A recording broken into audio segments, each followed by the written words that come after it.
ব্রাহ্মণবাড়িয়ার শিবপুর গ্রামের পুরনো শ্মশানের পাশ দিয়ে বয়ে গেছে ছোট একটি খাল। গ্রামে গুজব ছিল এই খালের ধারে গভীর রাতে একটা অদ্ভুত ডাক শোনা যায়, ঠিক যেন কেউ করুণ সুরে জল চাইছে। সেদিন ছিল ভরা পূর্ণিমা। বড় ভাই আশিস তার ছোট ভাই তাপসকে নিয়ে রাতে বাড়ির পেছনের বাঁশঝাড়ের কাছে বসে গল্প করছিল। রাত তখন প্রায় 12টা। হঠাৎ আশিস বলল, তাপস চল না, খাল থেকে একটু জল নিয়ে আসি, গলাটা শুকিয়ে কাট।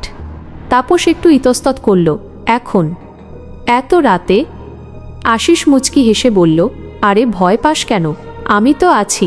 তাছাড়া শোন, কেউ যেন জল জল বলে ডাকছে, নিশ্চয়ই কোনো পথিক বিপদে পড়েছে। তাপস অনিচ্ছা সত্ত্বেও বড় ভাইয়ের পিছু নিল।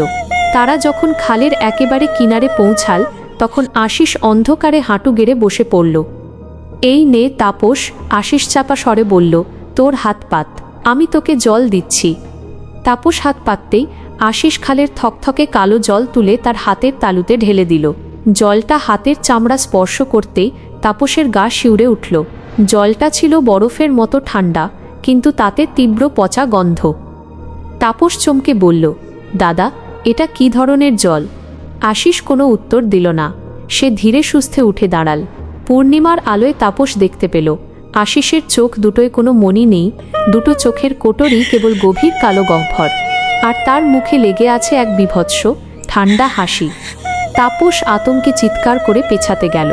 ঠিক তখনই একটা পুরুষালী কণ্ঠস্বর শোনা গেল, তাপস, তুই এখানে কি করছিস এত রাতে? তাপস ফিরে দেখল তাদের আসল বড় ভাই আশিস টর্চ হাতে বাঁশঝাড়ের আড়াল থেকে বেরিয়ে আসছে। তাপস যখন চিৎকার করে খালের দিকে ইশারা করল তখন দেখল সেখানে কেউ নেই, না কোনো শয়তান, না তার নকল বড় ভাই। শুধু খালের জল মৃদুভাবে দুলছে আর তাতে চাঁদের আলো প্রতিফলিত হয়ে চিকচিক করছে। তাপস বুঝল এতক্ষণ যে তাকে জল দিচ্ছিল সেটা তার দাদা ছিল না, সেটা ছিল গ্রামের সেই শ্মশানের পাশে থাকা শয়তানের এক ভয়ঙ্কর ছলনা।